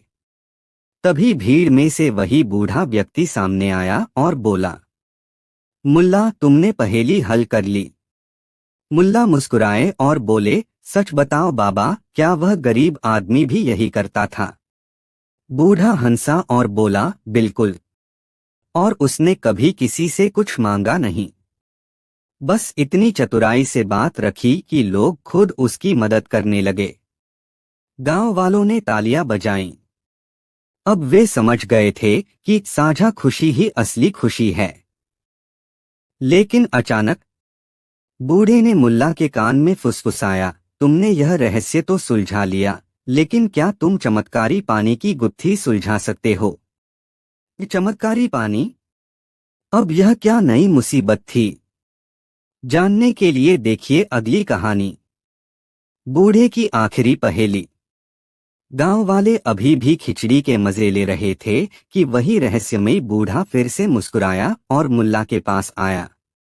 मुल्ला, तुमने अंडे की गुत्थी हल कर ली, लेकिन क्या तुम चमत्कारी पानी की सच्चाई जान सकते हो? मुल्ला ठिठक गए, कैसा चमत्कारी पानी? बूढ़े ने धीरे से कहा, एक आदमी ने सिर्फ पानी से दूसरों को अमीर बना दिया, लेकिन खुद खाली हाथ रहा। गांव वालों ने सुना तो उनकी उत्सुकता बढ़ गई। क्या यह कोई जादू था या फिर कोई अनोखी चाल? मुल्ला ने ठहाका लगाया और बोले, अगर पानी ने दूसरों को अमीर बना दिया तो वह आदमी खुद गरीब क्यों रह गया? बूढ़े ने जवाब नहीं दिया, बस एक खाली कटोरा दिया और कहा, अगर तुम इस कटोरे में असली चमत्कारी पानी भर सको तो तुम भी उसकी तरह अमीर बन जाओगे। मुल्ला ने कटोरा लिया, पास के कुएं से पानी भरा और गांव के चौपाल में खड़े होकर बोले, यह पानी कोई साधारण पानी नहीं, यह वही चमत्कारी पानी है। गांव वाले हैरान होकर बोले, कैसे? मुल्ला मुस्कुराए और बोले, क्योंकि यह वही पानी है जिससे तुमने अपने खेत सींचे, जिससे तुम्हारे घर चले, जिससे तुम्हारी प्यास बुझी। पानी ही असली चमत्कार है। गांव वाले कुछ देर चुप रहे, फिर जोरदार तालियां बज उठीं। बूढ़ा हंसते हुए बोला, मुल्ला, तुमने मेरी आखिरी गुत्थी भी हल कर ली। कहानी 6। एक दिन मुल्ला नसीरुद्दीन अपने घर के बाहर बैठे थे जब गांव का सबसे मशहूर झूठा आदमी हामफता हुआ उनके पास आया। उसका नाम था कासिम। मुल्ला, मेरी मदद करो, कासिम घबराया हुआ था। मुल्ला ने तिरछी नजरों से उसे देखा, बोलो, अब किस मुसीबत में फंस गए? कासिम ने इधर उधर देखा, फिर धीमे स्वर में कहा, मुझे बचाओ। गांव के लोग मुझ पर झूठे आरोप लगा रहे हैं। मुल्ला ने हंसते हुए पूछा, तुम्हें झूठा कह रहे हैं? इसमें नया क्या है? लेकिन मुल्ला, इस बार मैंने सच में कुछ गलत नहीं किया, कासिम ने कसमें खाते हुए कहा। मुल्ला मुस्कुराए, अच्छा, तो बताओ क्या हुआ? चालाकी का जाल। कासिम ने बताया कि गांव के एक व्यापारी ने उसे 50 सोने के सिक्के उधार दिए थे, लेकिन अब व्यापारी कह रहा था कि उसने 100 सिक्के दिए थे। मुल्ला, मैं सच कह रहा हूं, वह मुझसे बेईमानी कर रहा है।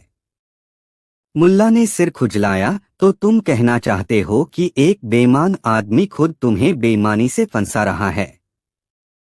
हाँ। मुल्ला हंस पड़े, यानी आज तुम अपनी ही चालाकी के जाल में फंस गए हो। मुल्ला का अनोखा न्याय। अगले दिन पूरा गांव मुल्ला की बैठक में जमा हुआ। व्यापारी ने कहा, मुल्ला, मैंने इसे 100 सिक्के दिए थे। कासिम चिल्लाया, झूठ, सिर्फ 50 सिक्के। मुल्ला ने आंखें बंद की और सोचने लगे। फिर धीरे से बोले, क्या कोई सबूत है? व्यापारी बोला, गवाह तो नहीं, लेकिन मेरा दिल कहता है कि मैं सही हूं।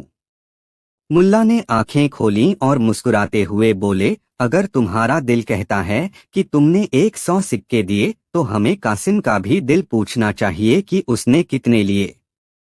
सब चौंक गए। मुल्ला ने कासिम से पूछा, कासिम, तुम्हारा दिल क्या कहता है?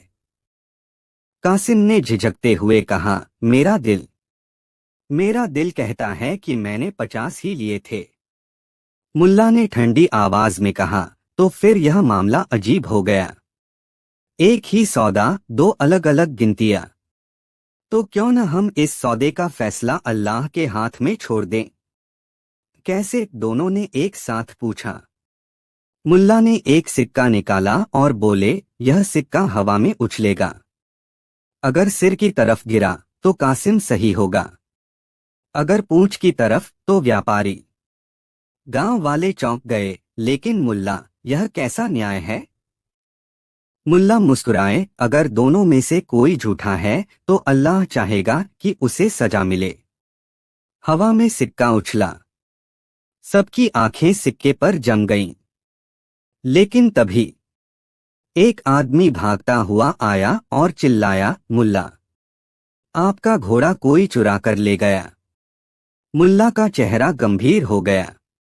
उन्होंने सिक्के को हाथ में दबाया और बोले, लगता है इस फैसले से पहले मुझे अपने घोड़े की असली कीमत चुकानी होगी।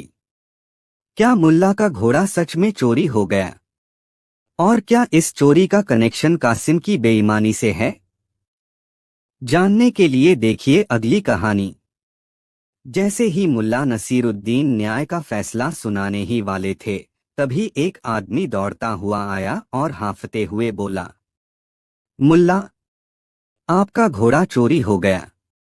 पूरा गांव चौकन्ना हो गया। कासिम और व्यापारी की बहस वहीं रुक गई। मुल्ला धीरे से मुस्कुराए और बोले, घोड़ा चोरी हो गया या चोर खुद मुसीबत में फंस गया? गांव वालों को कुछ समझ नहीं आया, लेकिन मुल्ला ने गहरी सांस ली और बोले, चलो देखते हैं किसकी किस्मत खराब है, मेरा घोड़ा या वह जो उसे लेकर भागा। चोर की तलाश। गांव के लोग मुल्ला के साथ मिलकर घोड़े के पैरों के निशान देखने लगे। पैरों के निशान जंगल की ओर जाते थे। मुल्ला, चोर जंगल में भाग गया है, एक आदमी बोला। मुल्ला मुस्कुराए, नहीं, चोर भागा नहीं, बल्कि खुद मुसीबत में जा फंसा है। चलो देखते हैं। जब सब जंगल के पास पहुंचे तो उन्होंने देखा मुल्ला का घोड़ा वहीं खड़ा था, लेकिन चोर का कोई नामो निशान नहीं था। तो अजीब बात है।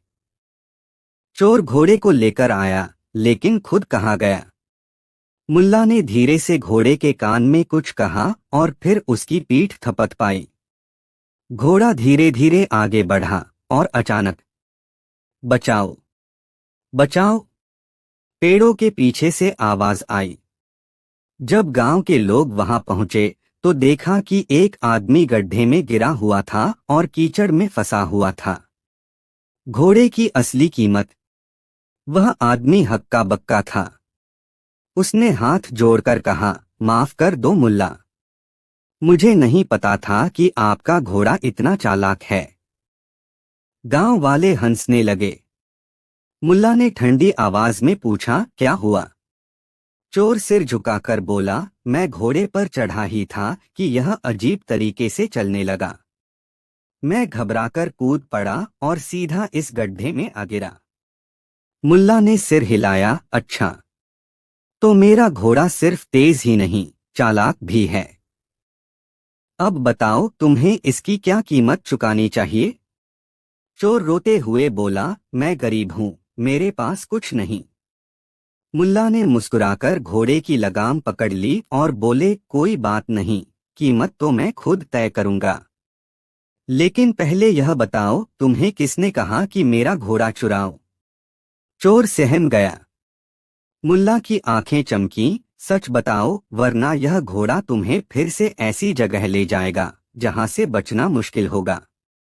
चोर ने घबराकर इधर उधर देखा और फिर धीरे से फुसफुसाया, मुझे कासिम ने कहा था। पूरा गांव स्तब्ध रह गया। मुल्ला मुस्कुराए, लगता है मेरे घोड़े की असली कीमत अब कासिम को चुकानी पड़ेगी।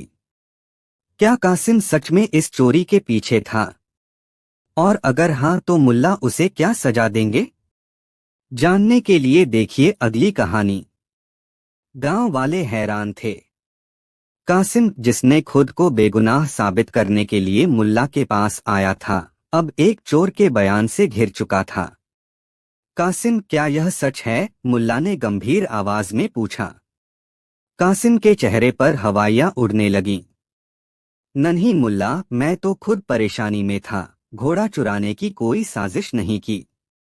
मुल्ला मुस्कुराए। अच्छा, तो फिर यह बताओ, अगर तुम निर्दोष हो तो यह चोर तुम्हारा नाम क्यों लेगा? गांव वाले फुसफुसाने लगे। कासिम हड़बड़ा गया, वह झूठ बोल रहा है। मुल्ला ने सिर हिलाया। तो फिर सच्चाई का एक और इम्तिहान ले लेते हैं। मुल्ला की अनोखी चाल। मुल्ला ने गांव के बीचों बीच एक ऊंचा मंच बनवाया और ऐलान किया, आज एक बड़ा राज खुलेगा। जो भी सच बोलेगा उसे इनाम मिलेगा। गांव वाले जुटने लगे। कासिम भी डरते डरते वहां पहुंचा। मुल्ला ने हंसते हुए कहा, अब एक खेल खेलते हैं। मैं और कासिम एक दूसरे से सवाल पूछेंगे और जिसे लगे कि सामने वाला झूठ बोल रहा है वह हाथ उठा सकता है। गांव वाले उत्साहित हो गए। मुल्ला ने पहला सवाल किया, कासिम, क्या तुम हमेशा सच बोलते हो? कासिम झट से बोला, बिल्कुल। गांव के सभी लोग हंस पड़े। किसी ने भी हाथ नहीं उठाया क्योंकि सब जानते थे कि यह झूठ है। अब कासिम की बारी थी।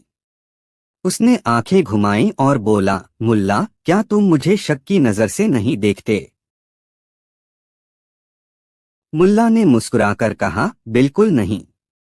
इस बार पूरा गांव एक साथ हंस पड़ा और सबने हाथ उठा दिए। कासिम समझ गया कि अब उसका बचना मुश्किल है। लेकिन उसकी आंखों में एक आखिरी चालाकी चमकी। ठीक है मुल्ला, अगर मैं दोषी हूं तो मेरी सजा क्या होगी?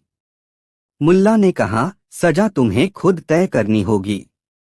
तुम खुद के लिए क्या सही समझते हो? कासिम सोचने लगा। अगर वह हल्की सजा मांगता तो गांव वाले उसका मजाक उड़ाते, और अगर सख्त सजा मांगता तो खुद ही फंस जाता। वह घबराकर बोला, मैं सोचकर बताऊंगा। मुल्ला हंसे, कोई बात नहीं। सोचो, पर याद रखना, जो खुद के लिए न्याय नहीं चुन सकता वह दूसरों के लिए भी न्याय नहीं मांग सकता। गांव वालों ने तालियां बजाईं। लेकिन कासिम की मुश्किलें अभी खत्म नहीं हुई थीं, क्योंकि तभी एक और शख्स दौड़ता हुआ आया और चिल्लाया, मुल्ला, मेरे ऊंट के साथ कुछ अजीब हुआ है। मुल्ला मुस्कुराए, लगता है अब ऊंट भी कुछ कहना चाहता है। आखिर ऊंट के साथ क्या अजीब हुआ? और क्या यह मामला भी कासिम से जुड़ा है? जानने के लिए देखिए अगली कहानी। गांव के चौपाल में कासिम अपनी सजा पर सोच ही रहा था कि अचानक एक आदमी हांफता हुआ आया और चिल्लाया, मुल्ला, मेरा ऊंट बहुत बड़ी मुसीबत में है। मुल्ला मुस्कुराए, अच्छा, क्या उसने किसी का घोड़ा चुरा लिया? गांव वाले हंस पड़े, लेकिन ऊंट का मालिक परेशान था। नहीं मुल्ला, बात गंभीर है। मेरा ऊंट कल रात तक सीधा था, लेकिन आज सुबह वह एकदम टेढ़ा हो गया। उसकी कमर टेढ़ी हो गई है, गर्दन एक तरफ झुकी हुई है, और जब चलता है तो ऐसा लगता है जैसे वह नाच रहा हो। गांव वालों ने कौतूहल से एक दूसरे को देखा। मुल्ला, यह ऊंट को क्या हो गया? मुल्ला ने ठंडी सांस ली, चलो देखते हैं। लेकिन पहले यह बताओ, ऊंट कल रात कहाँ था? ऊंट का मालिक बोला, कल रात यह कासिम के घर के पास बंधा था। गांव में हलचल मच गई। सबकी नजर कासिम पर गई। कासिम हड़बड़ा गया, मुल्ला, मैं इस ऊंट के टेढ़े होने से जुड़ा नहीं हूं। मुल्ला ने उसकी आंखों में देखा और मुस्कुराए, अच्छा, तो फिर यह ऊंट खुद ही रातों रात नाचने लगा। गांव वाले ऊंट को देखने कासिम के घर के पास पहुंचे। सच में ऊंट की हालत अजीब थी। उसकी कमर एक तरफ झुकी हुई थी और गर्दन टेढ़ी थी। मुल्ला ने ऊंट के चारों तरफ घूमकर निरीक्षण किया और फिर अपनी दाढ़ी सहलाते हुए बोले, इसका जवाब मुझे मिल गया। गांव वाले चौंक गए। क्या हुआ मुल्ला? मुल्ला ने गहरी आवाज में कहा, ऊंट अकेला नहीं था, इसके साथ रात में कुछ हुआ है। कासिम का चेहरा पीला पड़ गया। मुल्ला, मैं निर्दोष हूं। मुल्ला मुस्कुराए, अभी पता चल जाएगा। उन्होंने ऊंट के पैर देखे और बोले, इसका एक पैर जमीन में ज्यादा धंसा हुआ है, मतलब यह किसी गड्ढे में खड़ा रहा होगा। और कमर टेढ़ी क्यों है? क्योंकि यह एक तरफ ज्यादा झुका रहा। गांव वाले अब और उत्सुक हो गए। मुल्ला ने अपनी छड़ी से जमीन खुरची और बोले, जहां ऊंट बंधा था वहीं खुदाई करो। कुछ लोग फावड़ा लेकर खुदाई करने लगे और फिर जो निकला उसने सबको दंग कर दिया। मिट्टी के नीचे 50 सोने के सिक्के दबे थे। गांव वाले अवाक रह गए। मुल्ला हंसे, लगता है कासिम का ऊंट को गलत जगह बांधना ही उसकी सबसे बड़ी गलती थी। कासिम अब पूरी तरह घिर चुका था। मुल्ला ने कहा, कासिम, तुम्हें याद है, तुम्हारा कहना था कि व्यापारी झूठ बोल रहा था और उसने 50 सिक्के नहीं बल्कि 100 मांगे थे। अब मेरे सवाल का जवाब दो, क्या ये वही 50 सिक्के हैं जो तुम्हारे पास थे? कासिम बुरी तरह फंस चुका था। वह हकलाया, नहीं, ये तो किसी और के हैं। मुल्ला ने ठहाका लगाया, अगर ये किसी और के हैं तो तुम इन्हें जमीन में क्यों छुपा रहे थे? गांव वालों को अब पूरा सच समझ में आ चुका था। कासिम ने व्यापारी से सच में 100 सिक्के लिए थे, लेकिन 50 उसने खुद ही छुपा दिए थे और फिर झूठ बोलकर बचने की कोशिश की। पर उसे क्या पता था कि ऊंट का झुकना ही उसकी चालाकी का भांडा फोड़ देगा। गांव के पंचों ने फैसला सुनाया कि कासिम को उसके झूठ की सजा मिलनी चाहिए। लेकिन तभी एक और अजीब घटना घटी। मुल्ला ने कासिम के घर की ओर इशारा करते हुए कहा, अगर सिक्के यहाँ छुपाए गए थे तो यह काम सिर्फ कासिम का नहीं हो सकता, कोई और भी इसके साथ मिला हुआ था। गांव वाले चौंक गए, तो फिर असली गुनहगार कौन है? मुल्ला धीरे से मुस्कुराए, इसका जवाब हमें तभी मिलेगा जब हम अगले राज से पर्दा उठाएंगे। और तभी एक और आदमी हड़बड़ाते हुए आया और चिल्लाया, मुल्ला, मुझे तो ऐसा लग रहा है कि मेरा घर अपने आप गायब हो रहा है। गांव वाले हैरान रह गए। घर कैसे गायब हो सकता है? क्या यह कोई नई साजिश थी? क्या सच में घर गायब हो रहा था? और क्या यह भी कासिम की चाल थी? जानने के लिए देखिए अगली कहानी। गांव में एक अजीब हलचल मची हुई थी। कोई कह रहा था कि घर खुद ही गायब हो रहा है, तो कोई कह रहा था कि यह किसी की नई चाल है। लेकिन मुल्ला नसीरुद्दीन बस मुस्कुरा रहे थे, क्योंकि उन्हें यकीन था कि हर रहस्य के पीछे कोई न कोई सच्चाई होती है। वह आदमी जिसने अपना घर गायब होने की शिकायत की थी, कांपते हुए बोला, मुल्ला, सुबह जब मैं उठा तो देखा कि मेरे घर की दीवारें हल्की हल्की झुक रही हैं। कुछ हिस्से जमीन में धंस चुके हैं। गांव वाले आश्चर्य से एक दूसरे की ओर देखने लगे। क्या यह किसी की चाल थी या फिर सच में कोई जादू हो रहा था? मुल्ला ने गहरी सांस ली और बोले, चलो पहले देखते हैं कि घर सच में गायब हो रहा है या फिर किसी के लालच में बह जाने की वजह से यह हाल हुआ है। जब मुल्ला और गांव वाले उस आदमी के घर पहुंचे तो देखा कि सच में उसकी दीवारें झुक रही थीं और कुछ हिस्से नीचे धंस चुके थे। लेकिन मुल्ला ने चारों ओर ध्यान से देखा और फिर जमीन पर अपना कान लगा दिया। कुछ देर बाद वह मुस्कुराए और बोले, सही कह रहे थे, यह घर सच में गायब हो रहा है। लेकिन कारण कोई जादू नहीं बल्कि चोरी है। गांव वाले चौंक गए, चोरी? पर घर कैसे चोरी हो सकता है? मुल्ला ने इशारा किया, क्योंकि घर के नीचे की मिट्टी खुद ही चोरी की जा रही है। गांव के कुछ लोग जल्दी से फावड़े लेकर खुदाई करने लगे। थोड़ी ही देर में सच्चाई सबके सामने थी। घर के नीचे एक बड़ा सुरंग खोदा जा चुका था और यह सुरंग सीधी कासिम के घर तक जा रही थी। मुल्ला ठहाका लगाकर हंसे, तो यह थी तुम्हारी आखिरी चाल कासिम। कासिम बुरी तरह फंस चुका था। उसने अपनी गलती मान ली और कहा, मुल्ला, मैं लालच में आ गया था। मैंने सोचा कि धीरे धीरे इस घर की मिट्टी खोदकर अपने घर में मिला लूंगा ताकि मेरा घर बड़ा हो जाए। गांव वाले उसकी मूर्खता पर हंस पड़े। मुल्ला ने कासिम को देखा और मुस्कुराकर बोले, अब बताओ, अपनी सजा खुद तय करोगे या फिर इस बार भी मैं करूं? कासिम सिर झुकाकर बोला, मुझे अपने लालच का सबक मिल गया।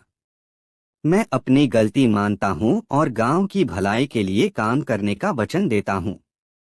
मुल्ला ने सिर हिलाया, अच्छा, तो फिर गांव के सभी गरीबों के लिए एक कुआं खुदवाओ ताकि तुम्हारी खोदी हुई मिट्टी किसी के काम आ सके। गांव वालों ने तालियां बजाईं और हंसी खुशी वहां से चले गए। शाम को जब मुल्ला अपने घोड़े के पास बैठे थे तो एक गांव वाला उनके पास आया और बोला, मुल्ला, आपने फिर से एक चालाक आदमी को सबक सिखा दिया। मुल्ला मुस्कुराए, चालाकी से भी बड़ी चीज होती है समझदारी, और सबसे बड़ी सजा किसी को उसकी ही गलती का एहसास करा देना है।